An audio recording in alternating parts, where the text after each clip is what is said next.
I don't remember the exact day I started hating my father. That's the strange thing.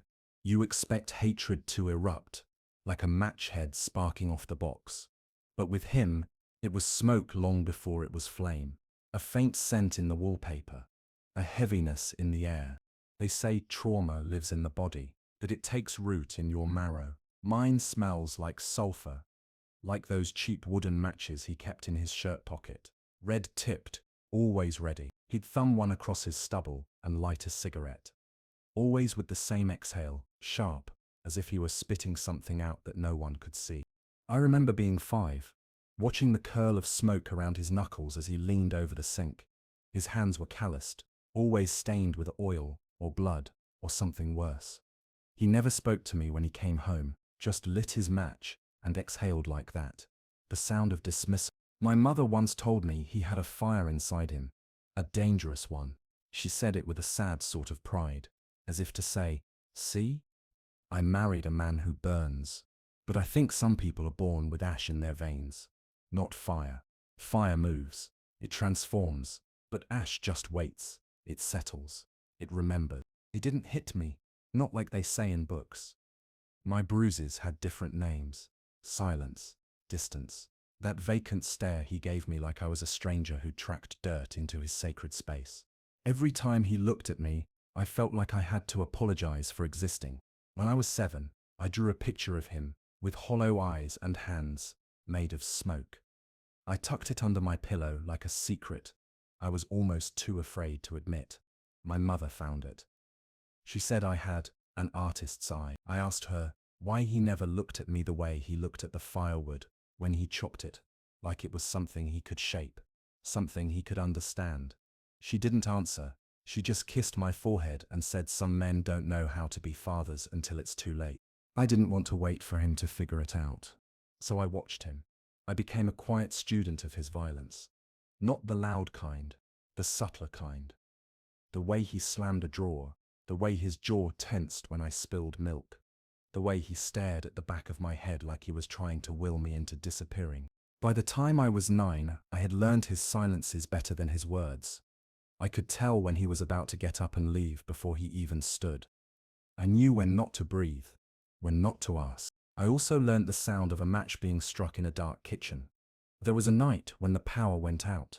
The storm outside was biblical, wind tearing through the trees like they owed it money. I remember clutching my blanket like it could shield me from his presence. He came into my room without knocking, lit a match. The flame caught his face just enough to make him look like someone else. He sat on the edge of my bed and just stared at the wall. I didn't dare move. "When I was your age," he said, voice low and frayed, "my father left me in a field.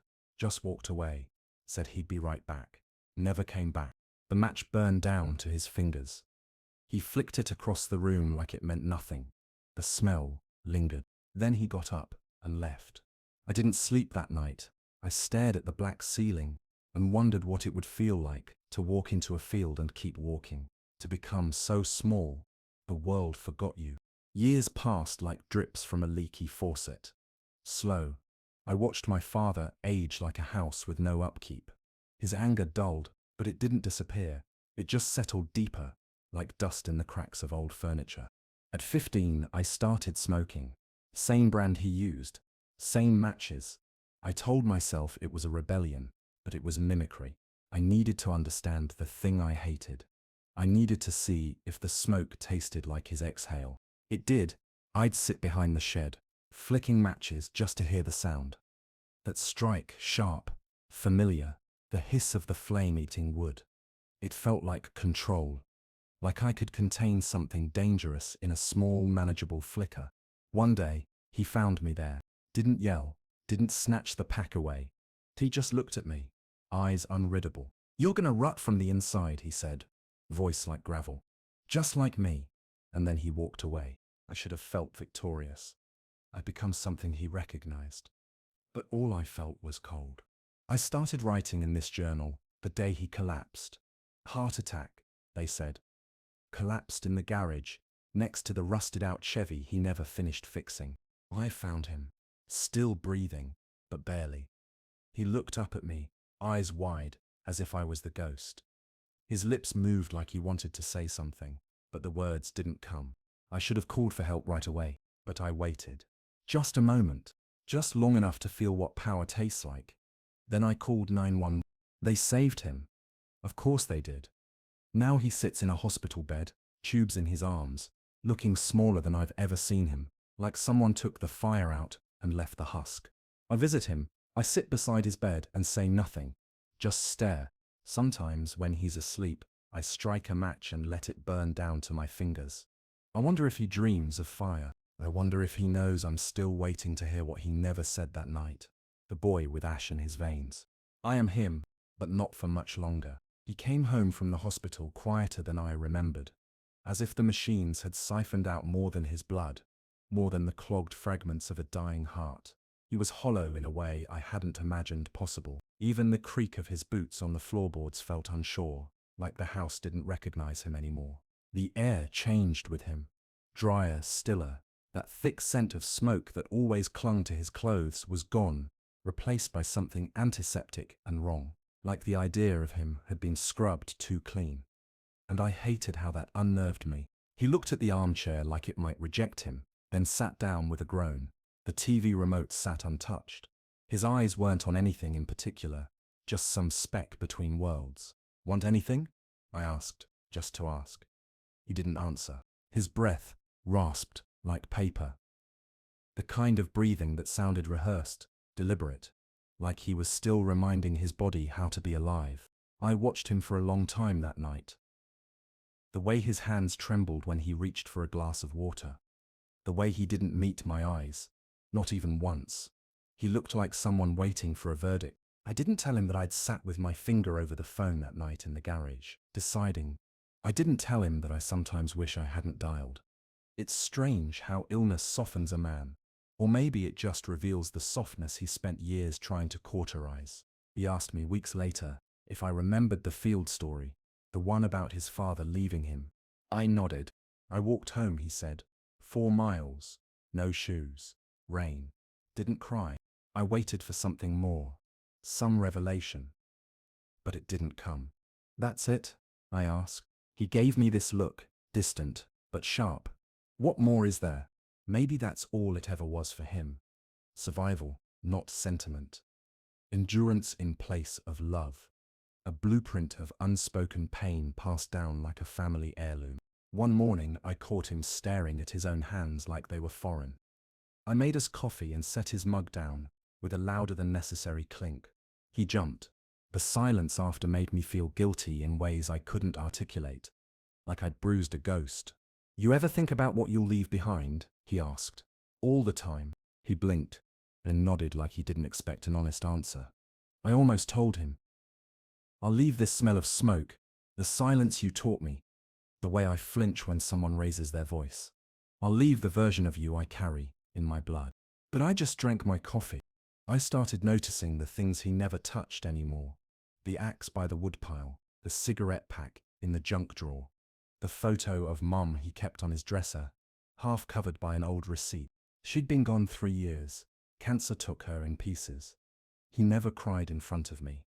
But sometimes at night, I'd hear the floorboards creak outside my door and know it was him, pacing, breathing too heavily to be asleep. I wonder if he loved her the way I think he did, or if he only knew how to love through absence, through longing. That's how he loved me too.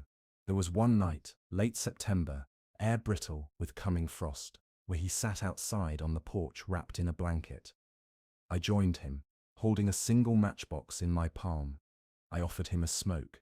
He didn't answer, just reached out, slowly, and took the matchbox. He rolled it between his fingers. Why do you keep these? He asked. I shrugged. They remind me of you. He looked at me. Really looked. His eyes were pale, uncertain. A man unaccustomed to being seen. I never wanted you to turn into me, he whispered. Then you should have been someone else. That made him flinch. Then he chuckled, a sound that felt like it cracked something old inside him. You're right, he said quietly. Too late now, I guess. He struck a match and let it burn, watched it dance until it singed his fingers. He dropped it, crushed the ember under his heel. You know, the first time I hit my dad, he said. I was 17. He'd been drinking, called my sister a slut. I broke his nose. He bled like a stuck pig. He paused, felt proud for a second, then sick. I left that night and never went back. I didn't speak. I couldn't. He wrote me a letter once, after he got sober, said he didn't remember any of it. Called me son. That word felt so strange in his handwriting. He looked at me. You ever feel like you're still in the room you left behind? I nodded, and that was the first real moment we had. A few days later, I found him in the garage again, sitting on a stool, staring at the old Chevy. Same one he'd collapsed beside months before. He held a screwdriver, like a priest holds a crucifix. Thought maybe I'd finish it, he said. Why now? He looked at me, his eyes clearer this time. Because I want to leave behind something that runs. I didn't know what to say, so I knelt beside him and picked up a wrench, and we worked, side by side. The silence between us was different now. Not hollow, but waiting. Something old and terrible still lived inside me. His legacy, maybe. But there was something else now too. Something growing in the cracks. Maybe not love. Not yet. But something flammable. There's a sound I keep hearing lately, just under everything else. A soft, hollow groan, like old beams in a storm. Sometimes I think it's the house. Sometimes I think it's him. I wake in the middle of the night to it. Not loud, not even sharp, just persistent, like the breath of something dying very slowly, the kind of sound you only hear if you've been hurt enough to recognize it. The Chevy isn't finished. We pretend like it will be, but it won't. He works on it for 20 minutes at a time, then stops, sits, breathes into his palms like they're not his anymore. He blames the cold. I let him. Yesterday, I found a moldy lunch wrapped in paper towels, wedged behind the sink. His, forgotten. I threw it out without saying anything, but that sound, the rot, got louder in my head after that. It's not just the car, it's him, his body, his mind, unraveling thread by thread like the hem of an old coat. It terrifies me how quiet his undoing is. No drama, no shouting, just silence and stains and the smell of mildew in places that used to be clean. He asked me where I go at night. Nowhere. He just looked at me. Don't lie. So I told him, there's a woman. Her name's Elise. We meet in a bar that doesn't play music, just the low murmur of tired men and cheap whiskey. She's not important, not in the way he means. She listens. That's all. He asked if she reminds me of my mother. I wanted to throw something. Instead, I said, no. She reminds me I exist. He went quiet, the way he does when I win something I didn't want to fight for. Then he said, your mother used to say, I disappeared inside the house, even when I was right in front of her. That struck something deep, because he does that. He vanishes with his eyes open.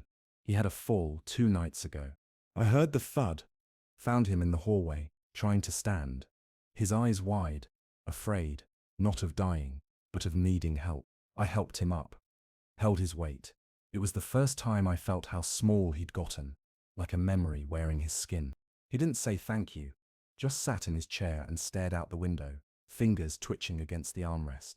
I wanted to scream at him, shake him, ask why he waited so long to be a person, why he didn't try to reach me when I was still reachable. But I didn't. I just sat beside him, listening to the wind whistle through the cracks in the window frame. He sleeps more now. Sometimes I sit in the doorway of his room and just watch the rise and fall of his chest. His breathing is shallow, like he's negotiating with each inhale. I don't cry, but I think about it. I think about the night I first caught him crying. I was 12. He didn't see me. He was in the garage, bent over the workbench, shoulders shaking. No sound, just the movement. Like he was trying to sob without being caught by God. I remember feeling afraid, not because he was crying, but because it made him human, and I needed him to be the monster I blamed. One afternoon, I came home and found the matchbox on the kitchen table. Not mine. His. I stared at it for a long time. Lifted the lid. Inside was a folded piece of paper, yellowed at the edges. His handwriting. Just 3 words. I was wrong. No signature. No context. Just that. A confession the size of a splinter. I folded it back up. Put it in my wallet. Didn't mention it. He hasn't either. A week later, we had our first fight in years. Real fight. About nothing, of course. That's how it happens. He snapped at me for leaving the garage light on. I told him maybe if he wasn't dying, he wouldn't forget things himself. His face went pale, then red, then blank. He left the house, disappeared for hours. I drove around, checking the bar, the grocery store, the field behind the shed. I found him sitting on the edge of the ravine we used to hike when I was little, legs dangling, eyes vacant. I didn't speak, just sat beside him. He said, "I don't know what I am anymore." I answered before I could stop myself. A man, for the first time. He didn't respond, but he leaned into me, just a little. That was enough. I keep thinking about matches, how they're designed to end, that their whole purpose is to be struck, burn bright, and disappear, and how maybe, just maybe, we've both been holding on to the wrong metaphor. Maybe I'm not the boy with ash in his veins. Maybe I'm the spark, and maybe, just maybe, there's something else I can become. At first, I have to watch him go. I have to let the rot finish its work, and decide what kind of man I want to be when there's no one left to blame. The first snow came early that year, thin and clean like the earth trying to forget itself. I watched it fall through the garage window while he slept in the chair beside the half-finished Chevy. He'd started keeping a blanket over his legs, though he never admitted why. His breath was shallow, and when I leaned close, I could smell the cold coming through his skin, like the frost had made a home in his blood. I wanted to tell him something, anything, but I didn't know how to start a sentence that mattered anymore. So instead, I cleaned the workbench. I organized his tools. I made coffee and watched him sleep with one eye half open, like he was afraid to miss his own ending. One morning, I woke to the smell of toast. Real toast, burnt at the edges. Like when I was a kid. He was in the kitchen, shirt buttoned crooked, hands shaking as he tried to spread cold butter. He looked up at me and smiled like it hurt. "I wanted to do something," he said. "You did." We ate in silence. Him chewing slowly, me pretending not to watch him swallow. Then he said, "Your mother would have liked Elise." I froze.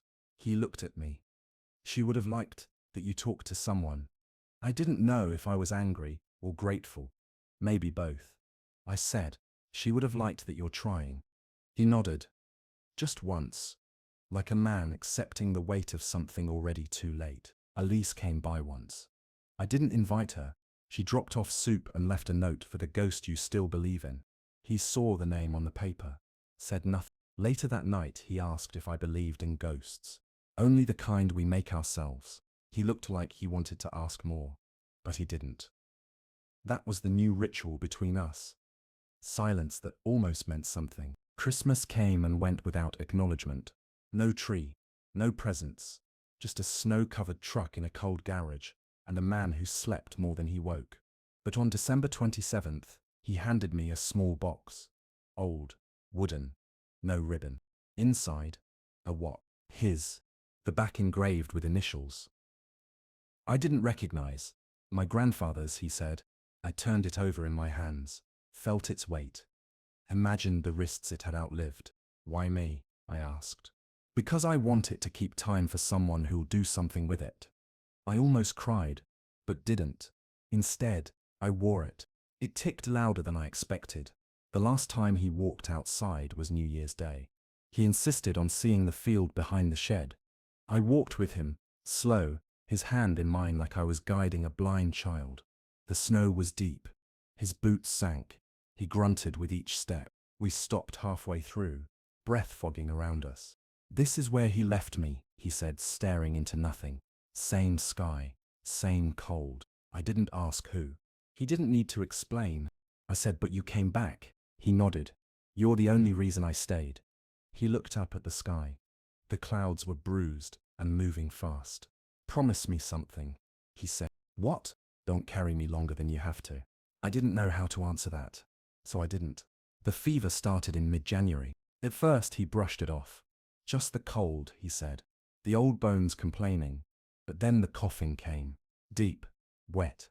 The kind that rattles the ribs and leaves a taste of iron in the mouth. I called the doctor. He refused to go. I was born in this house, he said. I'll die in it.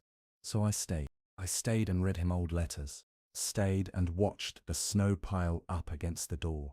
Stayed and listened to him tell stories I wasn't sure were true. One night, he took my hand. Held it tighter than I expected. I wanted to be better than him, he whispered. You were. He shook his head. Not enough. On the last good day, he asked me to open the garage. I rolled the door up, let the sunlight spill in. Dust rose like smoke. We stood in the doorway, side by side. The Chevy, still unfinished. Tools rusting. The smell of oil and winter. He took a deep breath. I always thought if I could fix that damn truck, I'd feel like a man. I said nothing. He looked at me. But watching you try to fix me, that's what did it. That was the closest he ever came to saying he loved me. And maybe it was enough. He died in February. No storm, no poetic snowfall, just a Tuesday morning and the smell of dust. I found him slumped forward in the chair by the window, hands folded over a blanket that had slipped to the floor. His eyes were closed, his mouth half open like he was mid-thought. The room was warm, too warm, as if the house had tried to keep him a little longer. I didn't scream, I didn't cry. I stood there for a long time, holding the silence like it was something I could break. Then I sat beside him, reached for his hand, cold, but not stiff, still soft in the creases, like paper folded too many times. I whispered, "You didn't say goodbye." But maybe he had. 100 different ways I refused to hear. The funeral was small. Elise came. A neighbor. The preacher from the edge of town who didn't remember his name but said something kind anyway. I'd buried him next to my mother. No stone yet, just a wooden cross with his name burned in. I did it myself. Took me hours to get the letters right. There's something final about fire that carving never gives you. The wind that day howled like a door left open too long. Afterward, I stayed by the grave while everyone else drifted off. Watched the dirt settle. Thought about how he never finished the Chevy, never saw the ocean, never said the word love out loud. I lit a match, let it burn, dropped it into the snow, watched it hiss and die. The house creaked louder without him. It's like his weight had held the place together. Now the floor moaned when I walked. Pipes shuddered in protest. The radiator clicked like distant footsteps. I moved through the rooms slowly, touched everything he'd left behind. Boots by the door, the smell of his coat, a drawer full of bent nails and screws without purpose. I found a photo I'd never seen before, tucked behind a tool chest in the garage. Him and me as a toddler, face blurred from motion, him behind me with one hand on my shoulder, eyes not quite smiling. He'd kept it. All this time, I thought about selling the place. I even called a realtor, spoke for 10 minutes, then hung up, because, as much as I wanted to escape, I couldn't. There was something unfinished here. A haunting, maybe. Or maybe just a legacy that hadn't been written all the way through. So I started with the truck, cleaned out the rust, laid the tools in order, opened the windows and let the air in, even though the cold bit at my bones. I played his radio. Same station he used to hum along with.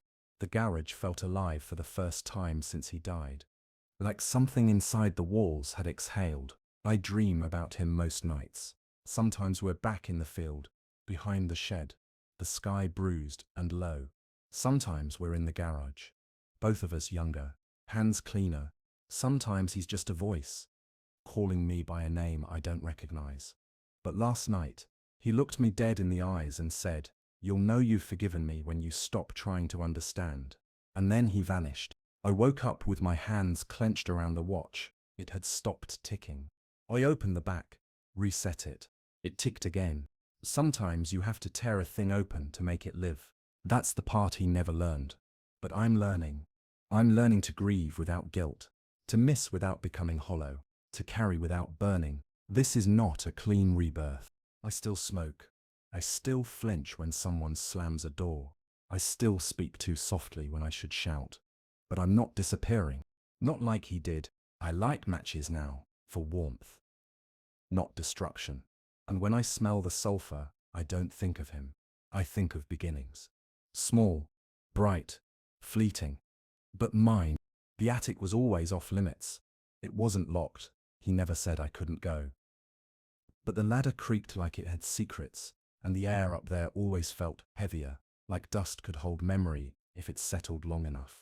3 weeks after the funeral, I climbed up. It was colder than I expected, bitter and dry. The kind of cold that presses into your ribs and waits. Boxes, a cracked mirror, old paint cans, and in the back corner, his journals. Not many, just 3. Thin, bound with tape and stained like they'd been through something wet and cruel. I took them down the ladder like they were sacred. I read them that night in the garage. Under the single hanging bulb, it hissed above me like it didn't want me there. His handwriting was sharp, narrow, like he wrote by carving into the page. The first entry was from before I was born. The baby's coming. I don't know what I'm doing. I feel like I'm carrying a loaded gun. I don't know how to aim. The metaphor gutted me, because that's how he held me. From the beginning. Like I might go off. Or he might. There were pages about my mother. How she smelled in the mornings. How she looked when she didn't know he was watching. How afraid he was to lose her long before the cancer arrived. There were pages about fights, about rage, about trying not to become his own father. And then a page that said simply, I am failing, but I don't know how to stop. I sat with that line for hours, because it made me angrier than anything else. Not because he failed, but because he knew. He knew, and it still wasn't enough to change. The second journal was different, shorter, mostly blank pages. But near the end, he's 13 now, he flinched when I raised my voice. I saw it in his eyes, the math of survival. I remember doing that same math when I was his age. God, what have I done? Another entry. He didn't look back when I dropped him off today. Maybe he's already learned to carry this alone. Maybe I taught him that. I closed the book, lit a cigarette, watched the smoke climb and vanish. I didn't cry until I read the last journal. Only a handful of entries, all dated after the heart attack. He's here. He brings me coffee and doesn't speak unless I do. I don't know if it's love or penance. I watched him light a match behind the shed. The way he holds it. It's not to destroy. It's like he's praying. I don't know if I deserve that kind of son. If I could give him anything, it wouldn't be forgiveness. It would be the ability to forget, to uncarry me. And then, the last entry. He's fixing the Chevy.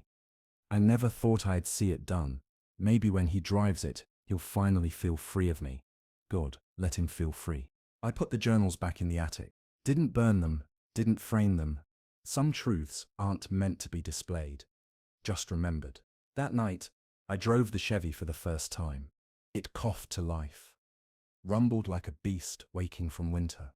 I rolled down the windows, let the cold slap my face. I drove through town, past the field, past the diner, past the grave. I didn't stop, didn't say anything. Just drove, until the sky broke open with stars. And for the first time, the silence didn't sound like him. It sounded like me. I thought driving the Chevy would feel like release. Like exorcism. But even as the wind tangled my hair and the road unrolled like scripture, something still clung to me. Grief is not a fire. It's the smoke left behind, clinging to your clothes, your skin, your breath. And mine smelled like engine oil and unspoken words. I parked by the river that night, the one that cuts behind the diner and curls into the hills. I sat on the hood and stared at the black water until I saw my reflection blur and drift. He used to fish here. I remembered, though he never brought me. Mom once said he went to be alone, but I think now he went to practice being gone.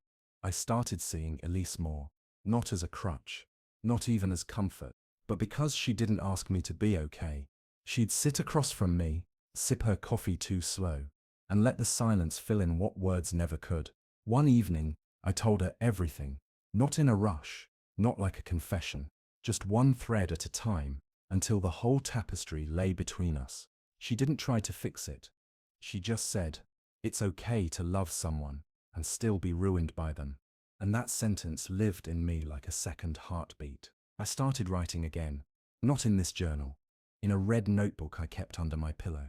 Letters I'll never send. One of them begins, "You should have held me like you held your rage, tight, scared, sacred."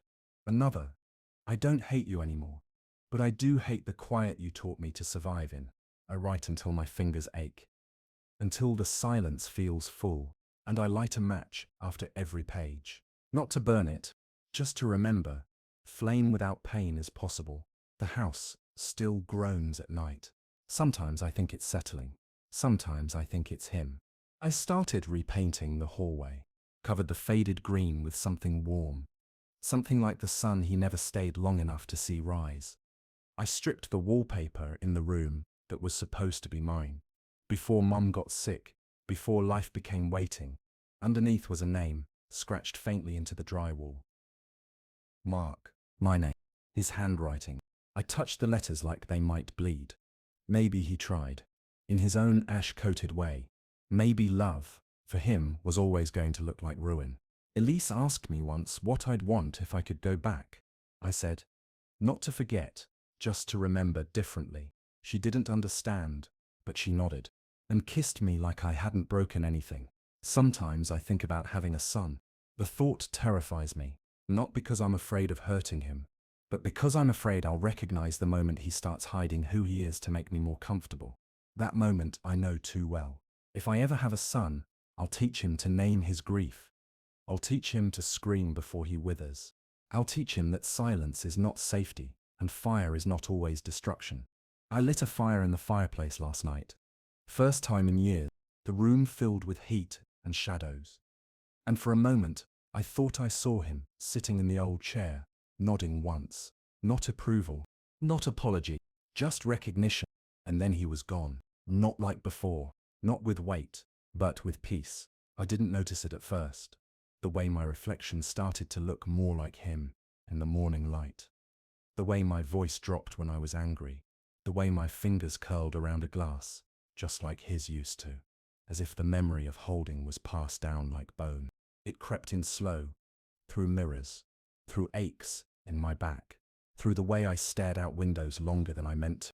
I became him in whispers, and it terrified me. One night I caught myself humming the same song he used to play in the garage. A nothing tune, just a few notes, but it stopped me mid-breath. I sat on the floor and stared at my hands, asked aloud, "Am I still mine?" The house said nothing, but I swear the walls leaned in. Elise and I argued for the first time, not loudly, but sharply. She asked why I hadn't introduced her to anyone, why I still wouldn't call what we had a life. I told her I didn't know how. She said, "Then figure it out, or I'll stop waiting." I told her she sounded like him. She didn't speak, just left. And the silence that followed was the loudest thing I'd ever heard. I tried to fix it, tried to say I was scared, tried to say I loved her, but every time, the words stuck, lodged behind my teeth like splinters, because love, in my mouth, still tasted like apology, and I wasn't sure if I could offer something without also needing to be forgiven for it. I found the matchbox again, the old one. From his coat pocket, it was nearly empty. I struck one, held it close, watched it burn down until it kissed my fingertips, and I didn't flinch. Not this time, because pain, at least, was something I understood. I went to his grave, told him I was angry, told him I was afraid, told him I missed him, not because he was good, but because he was familiar, and I told him that I needed to stop wearing his shadow like a second skin. I don't know if I believed he could hear me, but I said it anyway, and when I walked away, I didn't look back. I saw Elise again, told her I wasn't ready. She nodded, said she wasn't either, but that didn't mean we had to stay still. She reached for my hand, and this time, I didn't pull away.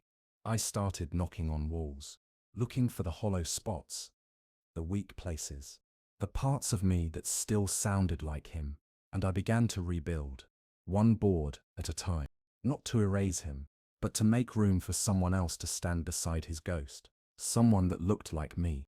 I was in the garage when it happened. The old wrench slipped from my hand, clanged onto the floor, and something rose up in me, sharp, bitter. I heard myself curse, spit out a name that didn't belong to anyone in the room. And then I said it again. Not my name. His voice. Out of my mouth. Not imitation, possession. It scared me more than anything else ever had. Because it didn't feel borrowed. It felt natural. I sat on the concrete floor and laughed. Not because it was funny, but because I didn't know what else to do with the sound of him, alive again in the cadence of my anger. When I finally stood, my knees popped the way his used to. I whispered, "You win." But even that didn't sound like me. That night, Elise called. I didn't answer. I listened to the voicemail over and over.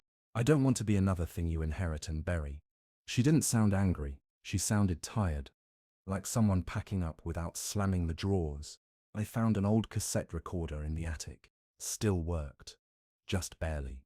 I pressed record and tried to speak. My voice came out cracked, too loud. I flinched.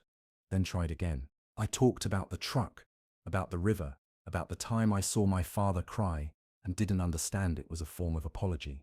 I talked until the tape ran out. Then I rewound it and listened.